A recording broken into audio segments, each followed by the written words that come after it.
Right ఇక వరంగల్ మీద ఒకసారి ఫోకస్ చేద్దాం. అక్కడ మావోయిస్ట్ నేత హిడ్మా ఫ్లెక్సీ ఏర్పాటు చేసిన ఘటనపై దర్యాప్తు కొనసాగుతోందంటున్నారు వరంగల్ ఏసీపీ ప్రశాంత్ రెడ్డి.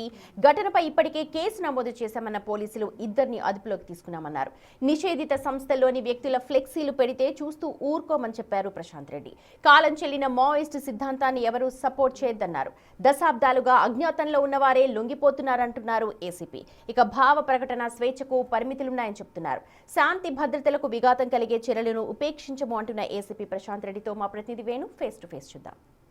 లోని సోడసపల్లిలో నిషేధిత మావోయిస్ట్ పార్టీ కీలక సభ్యుడు మావోయిస్టు హిడ్మా ఫ్లెక్సీ కలగలం రేపాయి. దీనికి సంబంధించి పోలీసులు కూడా కేసులు నమోదు చేసినట్టు తెలుస్తుంది. అసలు ఫ్లెక్సీలకు సంబంధించి ఎవరు ఏర్పాటు చేశారు, పోలీసుల యాక్షన్ ఎట్లా ఉంది, ప్రస్తుతం మనతో ఏసీపీ గారు ఉన్నారు. సార్ నమస్తే. ఏంటి అసలు మావోయిస్టు హిడ్మాకు సంబంధించి తన శకం ముగిసిందనుకున్న క్రమంలో సోడసపల్లిలో ఫ్లెక్సీలు ఏర్పాటు చేశారు. సో ఏం చర్యలు తీసుకున్నారు, గుర్తించారా వాళ్ళని?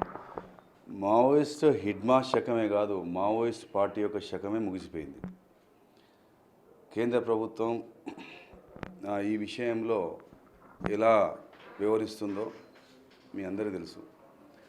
రాష్ట్ర ప్రభుత్వం కూడా ఈ విషయంలో ఎలా ఉంటుందో మీ అందరికీ తెలుసు.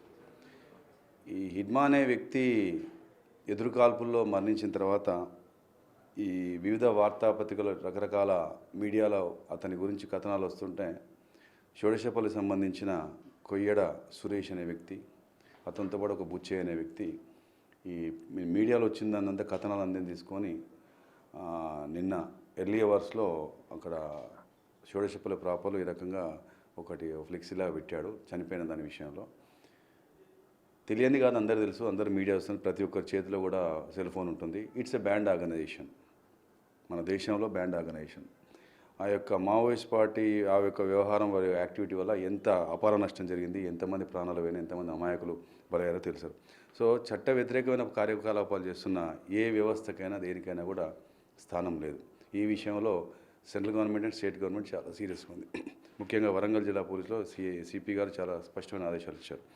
సో ఇందులో ఆ రకంగా ఒక ఫ్లెక్సీని పెట్టారని చెప్పేసి తెలిసిన తర్వాత వెంటనే ఎంక్వైరీ చేసుకుంటే ఒక ఇద్దరు వ్యక్తులు ఈ యొక్క ఫ్లెక్సీ పెట్టని చెప్పి అంటే వెంటనే కేసు రిజిస్టర్ చేశాము. ఇందులో ఎక్కడ కూడా చట్ట వ్యతిరేకమైన కార్యకలాపాలు చేస్తున్న పార్టీయే నిషేధింపబడ్డ ఈ యొక్క తరుణంలో అందులోకి వెళ్ళి కుప్పలు తెప్పలుగా పూర్తిగా లొంగుబాట్లు జరుగుతున్నాయి. ఈ క్రమంలో ఆ యొక్క అందులో పనిచేస్తున్న వాళ్ళే బయటకు వస్తున్న టైంలో, అందులో పనిచేసిన వాళ్ళు ఎదురుకాల్పులలో మరణిస్తున్న ఈ యొక్క సందర్భంలో ఎక్కడో చోట ఈ రకంగా వస్తే ఉపేక్షించేది లేదు. ఈ విషయంలో చట్ట ప్రకారంగా చాలా కఠిన చర్యలు తీసుకోవడం జరుగుతుంది. సోషల్ మీడియాలో కూడా కొంత ఈ చర్చ జరుగుతుంది, అనుకూలంగా ప్రతికూలంగా. సో కొంతమంది యువత అనుకూలంగా కూడా మెసేజ్లు పెడుతున్నారు, కొంత రెచ్చగొట్టేటువంటి వ్యాఖ్యలు చేస్తారు. సో యువతకి ఏం చెప్తారు? ప్రధానంగా ఈ నిషేధిత పార్టీలకు సంబంధించిన వ్యక్తులే కానీ, నక్సలైట్లకు సంబంధించి వ్యవస్థకు సంబంధించి కానీ ఈ మెసేజ్లు పెట్టే వాళ్ళకు, దీని మీద చర్చలు జరిపే వాళ్ళకు ఎటువంటి సూచన చేస్తారు మీ శాఖ తరఫున? ఒకటి, యువత అందరూ గమనించాలి, బ్యాండ్ నిషేధిత సంస్థ గురించి మనము దాన్ని ఏదో రకంగా మాట్లాడడం కరెక్ట్ కాదు. మనకు భావ ప్రకటన స్వేచ్ఛ అనేది ఉందని ఆ భావ ప్రకటన స్వేచ్ఛను పట్టుకొని దాన్ని మిస్యూజ్ చేసుకుంటూ వెళ్తే చట్టం ఊరికే ఉండదు. కాబట్టి యువత అర్థం చేసుకోవాలి, ఏదైనా వైలెన్స్కి కానీ ఇలాంటి ఇల్లీగల్ యాక్టివిటీస్ కానీ లేదా చట్టాన్ని చేతిలో తీసుకొని ఈ రకంగా వివరించేది ఏది కూడా సహించేది కాదు.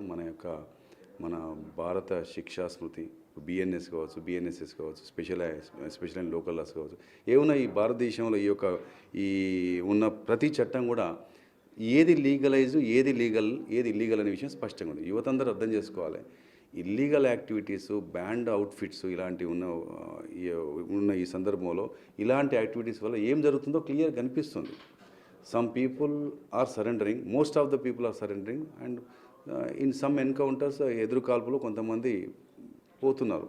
సో ఇలా క్లియర్ కనిపిస్తున్నప్పుడు ఇది బ్యాండ్ ఆర్గనైజేషన్ తెలిసిన తర్వాత అనవసరంగా స్వేచ్ఛ ఉంది కదా, చేతిలో నెట్ ఉంది కదా, సోషల్ మీడియాలో ఏది పడితే అది పెట్టొచ్చు అని అనుకుంటే మాత్రం అనవసరంగా వాళ్ళ భవిష్యత్తు నాశనం అవుతుంది. So please my suggestion is don't spoil your future.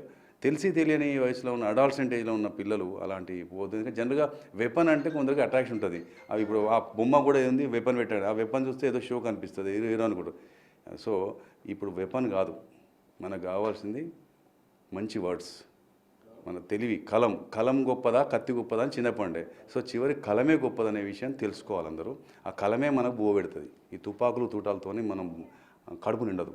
కాబట్టి యువత ప్లీజ్ మేల్కోవాలి. ఎక్కడ ఇటువంటివి ఉంటే try to understand what exactly the reality is. అది చేసుకొని రియాక్ట్ కావాలి తప్ప తొందరపడి ఇలాంటివి వస్తే మంచిది కాదు. ఫ్రీడమ్ ఆఫ్ ఎక్స్ప్రెషన్ ఉందని చెప్పేసి ఏది పడితే అది మాట్లాడడం అంటే ప్రతిదీ కూడా వ్యవస్థ గమనిస్తుంది, మేము గమనిస్తున్నాం, మేము అన్నీ మానిటర్ చేస్తున్నాం. ఏదైనా లిమిట్స్ క్రాస్ అయితే చాలా ఇబ్బంది అవుతుంది. కాబట్టి please be in your limits అని చెప్తున్నాను. Thank you. Okay sir, thank you. ఇది ఫ్లెక్సీ హిడ్మా ఫ్లెక్సీకి సంబంధించి ఇద్దరు వ్యక్తులను పోలీసులు అయితే విచారణ జరుపుతున్నారు. ఇక యువత ముఖ్యంగా ఇటువంటి హీరోయిక్గా ఒక నిషేధిత వ్యక్తికి సంబంధించిన వ్యక్తులపై హీరోయిక్గా ఇటు ఫ్లెక్సీలు పెట్టడం కానీ వాళ్ళకి సంబంధించి పోస్టులు పెట్టడం కానీ మానేయాలి. తమ భవిష్యత్తును దృష్టిలో ఉంచుకొని తాము ఉన్నత శిఖరాలు వెళ్ళాలి. కానీ ఇటువంటి చట్ట వ్యతిరేక చర్యలు తీసుకుంటే మాత్రం ప్రతి ఒక్కటి గమనిస్తుండమంటూ కూడా ఏసీపీ ప్రశాంత్ చెప్తున్న పరిస్థితి. వీడియో జర్నలిస్ట్ సంతోష్తో వేణు బిగ్ టీవీ.